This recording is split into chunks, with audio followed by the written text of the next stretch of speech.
I think the key is making sure that you're not just giving everyone the highlight reel, because they don't have much to root for in that case. So if you're running a company, big or small, if the app was late, talk to the audience about why it was late.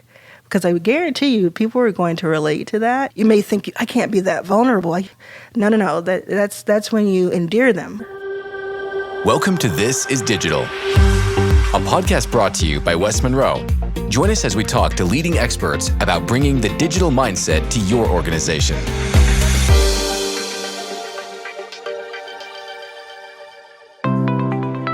Welcome to This is Digital, a podcast about leading with digital to win in the marketplace. I'm your host, Rissa Reddan, partner and chief marketing officer at West Monroe. West Monroe is a digital services firm. We are thinkers and makers who bring hands-on experience and technical know-how to get things done and to deliver lasting value. On This is Digital, we'll be talking to experts about how to go about not just doing digital, but being digital. We'll be sharing stories of digital successes and digital failures. This podcast is for business leaders like you who don't want to miss out on the opportunities digital holds. To start our episode, we wanted to share a recent news story that relates to being digital. The article headline is JCPenney Beauty's AI and Inclusivity-Driven Expansion. The story was written by Sophie Pitt and featured in Beauty Matter.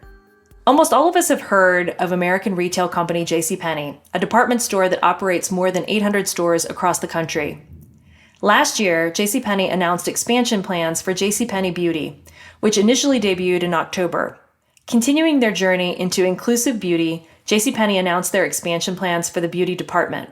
The retail industry is no stranger to being digital, one of the most important aspects of the industry facilitating high-quality online consumer experiences. While digital transformation is a not-so-new concept, the retail industry has been revolutionized more than ever during the pandemic. You might be curious how a story about JCPenney's beauty efforts could have anything to do with being digital, but just wait. Let's take a deep dive into how they're advancing beauty and taking a step up in the retail industry through digital. Makeup may be one of the hardest items to buy online for good reason. Consumers may not know what shade to buy for foundation or how that certain eyeshadow color fares on their skin. With the help of AI, JCPenney is offering consumers the opportunity to have an online skincare experience. Particularly through the pandemic, this was one of the most important shifts a retail company could make. AI is being utilized across the retail industry to personalize and improve the shopping journey for a consumer.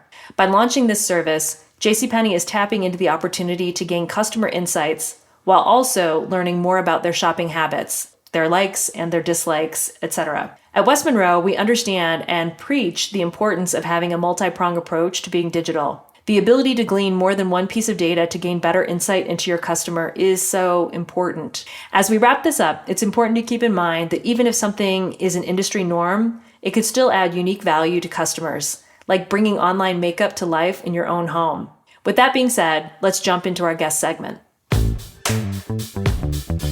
Today, I'm delighted to be joined by Arlan Hamilton.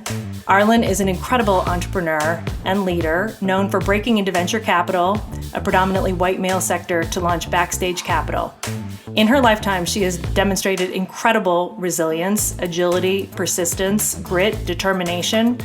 She has faced systemic challenges, including being homeless and living on food stamps, but yet triumphed to make her vision for the future a reality, which includes running $20 million in venture capital funds. And she's just getting started. In addition to helping entrepreneurs get funded, Arlan recently published her book, It's About Damn Time, and launched a new company called Runner. With that being said, I'm thrilled to welcome Arlan Hamilton. Thank you for having me. It is a delight to have you with us. Could you tell us, Arlan, a little bit of your background and your path to founding Backstage Capital? Sure. It was about a decade ago, actually. And I was in Texas, where I grew up, and didn't have any connection to Silicon Valley or any startup land. All I knew about startups was that Twitter and my iPhone came from startups. But around that time, I wanted to launch my own company. And I had heard different things. It was mostly celebrities having stickers on their laptops that kind of got me interested in, digging deeper. And I wanted to learn how to raise capital for my own company, and it was in that research that I learned that less than 10% of all venture capital goes to anyone who is not a white male in the U.S., where they make up a third of the entrepreneurs, or even less in some cases. They were getting 90% of funding if you're a white male. And so many of my friends who were white men didn't think that was fair or just either. And so we all worked together to build a fund that would invest in other. Which I think is incredibly important. If you think about the U.S. GDP, it's largely small businesses, and access to capital is critical in order to help these businesses stand up and get started. In your book, It's About Damn Time, you talk about the difference between being underrepresented and underestimated. Can you talk a little bit more about that and how that has played out for you? They're both accurate descriptions of a gay woman who is Black, for instance, like myself. But underrepresented is just sort of what you are as compared to others in the room. I think underestimated is what you are to yourself and how the view is from someone else's point of view, which means, unfortunately, sometimes women, people of color, etc., sometimes we're viewed as not as good as the next person, not as capable, not as smart, not as viable for investment, etc. But if you look at it from the lens of you're missing out, you have not seen our full potential, you're underestimating what we might become or who we are today, that turns things into more of a competition, and it makes things more interesting in my view. And I've had a lot of investors, their ears perk up when you use that term. Rather than underrepresented. It also helps the founder themselves feel emboldened and stand up a little taller to understand that this isn't the end of their journey. It's quite the beginning. Backstage has invested in more than 200 companies and offers advice to countless other founders and entrepreneurs. How do you assess digital capabilities in some of the businesses that you're looking at? We're fortunate enough at my fund, Backstage Capital, to have more than 500 mentors and experts. Some of them are investors in the fund, and some of them are community members, some of the biggest names you can think of in tech. So that allows me personally to have the best seat in the house in looking for innovation. I take it from a little bit of a different lens. I look at it more as the consumer, from the consumer's point of view, and as someone who, since I was in the third grade, has been looking to an audience and thinking about sales and thinking about how you reach people, and since my early 20s, thinking about how you reach people in a digital world. And so I think what we do is we add to the conversation with founders, and we help them understand how they can use their digital presence for whatever they're working on, even if they hadn't already thought about that. So it's more of additive than necessarily always looking to judge it. And with digital, do you see digital capability or digital presence as helping to address some issues of equity and access that we're seeing? Absolutely. I mean, you think about COVID, what the pandemic has done. At the beginning of the pandemic, it certainly showed us the disparities even more so between different groups of people and what they had access to. But then I think it started to level the lack of ability to be in the same room with people and to move and about the country. I think started to level the playing ground a little bit. And I think that's when a lot of founders found their footing and figured out what they were made of. You could no longer have just the camaraderie that some investors have with founders that tells them, oh, this is a good investment because we can have a beer together. Now you had to have substance behind it, and you were comparing apples to apples. And I think that's why a lot of founders from underrepresented, underestimated backgrounds were able to shine. And they, too, were able to use different tools and processes to, in some cases, bypass investors altogether and reach their customer faster and better and stronger. And therefore, their customer became their greatest investor.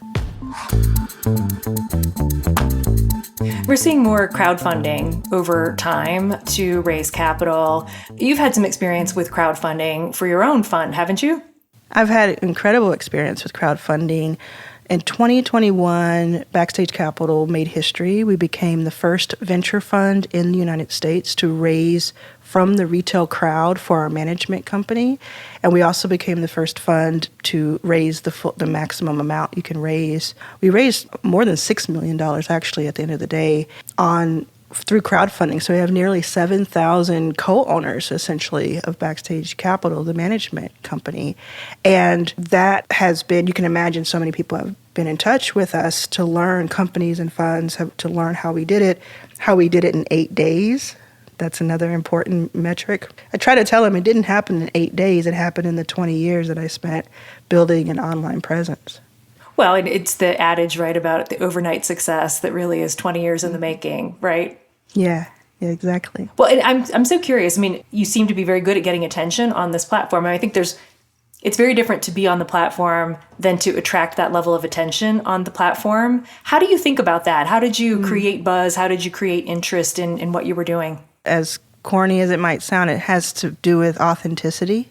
I let people see me through the great and the not so great. I let them see me in all different manner. So when things are on an upswing and when things are doing really well, you root for me and you're excited. And when things are not going well, you can relate and hopefully both inspire. Because I did, as you said at the top of this, I did start off my venture career as someone who was homeless. I was sleeping at the San Francisco airport when I got my first check. Have written 200 checks since then, plus for companies. So I think everyone likes a hero's journey and that tale and that narrative. But I think everyone has that story. It doesn't have to be as drastic as mine.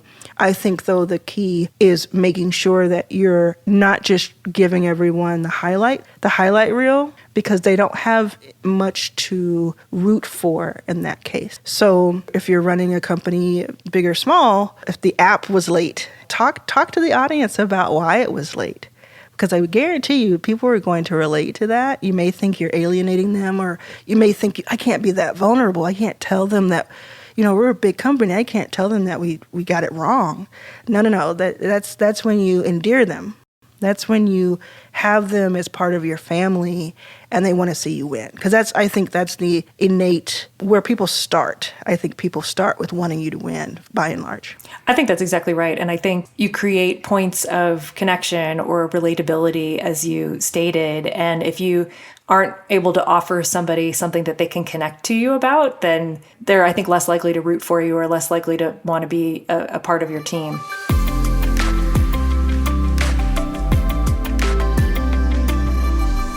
Your book is called It's About Damn Time, and I would like to note for our audience that you came out with this book in 2018, and Lizzo came out with the song in 2022, so clearly she has taken the name of your book for her hit song. Am I right? Well, yes. And so the book was published and came out in 2020, and I started writing it in 2018. I named it before I even wrote it. So I have to wonder, I wasn't the very first person to ever say the term, but I think Lizzo caught a glimpse of it at the airport and doesn't realize it. So I definitely want to talk to her and ask her. Absolutely.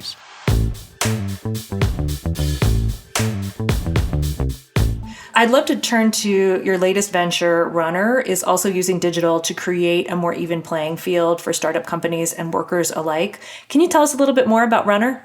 So after seeing 10,000 companies pitch me over the past 7 years or so, investing in more than 200 of them, but still a small amount of what we saw at Backstage, the number one thing people ask, founders and others ask, is, can you help us raise more money? Can you help us? Usually the word money is in the sentence, right? But the second very close question is, can you help us hire great people? And so I was looking at almost a decade at the time of working on Backstage. And I thought, what's the next thing I can do while still working with Backstage, but something that kind of is fresh and new, because I'm an entrepreneur at heart. I've always been. It started out this way. What can I do that has similar impact to what I've done with Backstage? Because that has been such an incredible journey.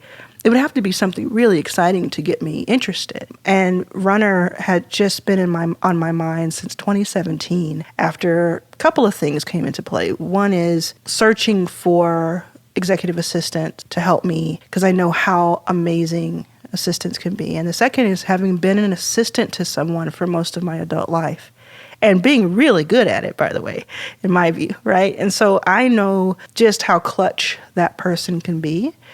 And so what Runner does is we find and match talented and trustworthy fractional operations help to companies of all sizes, from the solopreneur or a company that has fewer than 10 people working for it to Fortune 500 companies.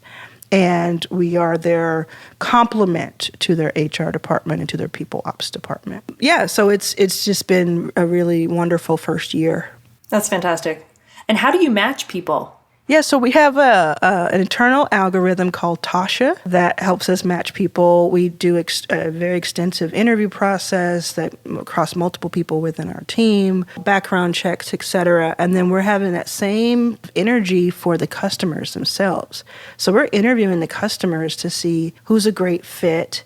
And we're able to move people around as needed, but we've honestly not had to do a lot of moving around because we're able to make this fit. And then our algorithm on the back end helps us with so many data points. And we're building out the next 12 months is going to be where we build out the full app, the web application, and that'll be more akin to where you can order a car, that driver that comes to your door within 10 minutes, or food that's delivered. That's the vision, is to be able to push a button and have an amazing vetted and rated executive assistant or head of operations, et cetera, fractionally start the following Monday. So that's what we're pouring all of our human hours into today. And do you see digital as a catalyst? Absolutely. I mean, it's everything that has been good in my life. And I call myself a catalyst. A venture catalyst is what Fast Company called me. So I've been using that. Love for that, a while. venture catalyst. Yeah. Everything that has been good and all of it has been involved, connection has been involved in that, has been through digital platform. You'll never be able to fully replace what it's like to be in a room with someone. And as someone, I can't remember who said this, but they said it, until you can print a T-shirt, concerts will still be great in person. But here we are. We probably do. I mean, print a T-shirt at home. But if you think about how you met the person, more than likely you met them digital first. More than likely you had your first interaction with most of the people you know who aren't your family digital first in 2022.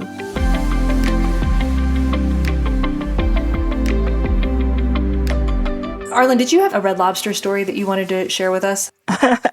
Yes, and now I'm hungry. Well, Red Lobster story actually comes from the Runner story. So hirerunner.co is our website.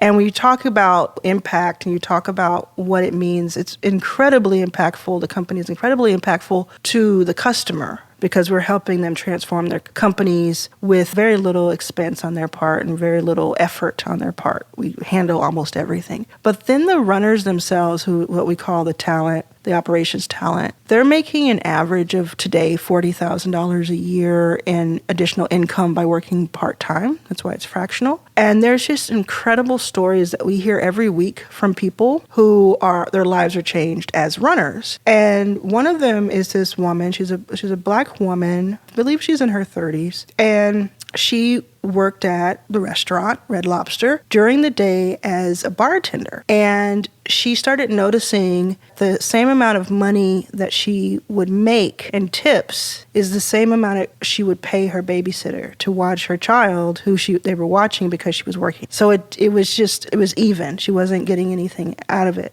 And she saw our runner videos and information. She signed up, and within a couple of weeks, she was working at Runner, and she was making more money than she'd ever made at home with her child part-time. So that's transformational. That's got to feel good. It really does. Arlan, one question that we like to ask all of our guests is this: what does digital mean to you? Digital is access to everyone at any time. Digital is a state of being, and it's being able to reach your target customer, being able to reach perhaps your soulmate, just about anyone. I was just thinking about in general, because I tend to wander, and I was thinking about what would be like one of the most important transformations in our lifetime, or in the last 100 years, or who might be one of the most important people. And I thought, just very well may be Steve Jobs, because he and his team connected us in a way that would be completely different. We would be a completely different society. Every single human being that's living would be completely different were it not for that invention. So yeah, I think about it as something that helps you reach people and connect. Arlan, if people want to stay in touch with what you're up to, where's the best place for them to find you? I would love for people to find me on Instagram. Arlan was here, ARLAN was here. I'm on LinkedIn, Arlan Hamilton. And our websites, backstagecapital.com and hirerunner.co. Well, Arlan, thank you so much for joining us today. It was a pleasure to chat with you. Thank you so much for having me. Thanks for listening to This is Digital. If you enjoyed today's show, please follow or subscribe on your preferred podcast app. And don't forget to leave us a review. For more information on This is Digital, visit westmonroe.com/thisisdigital.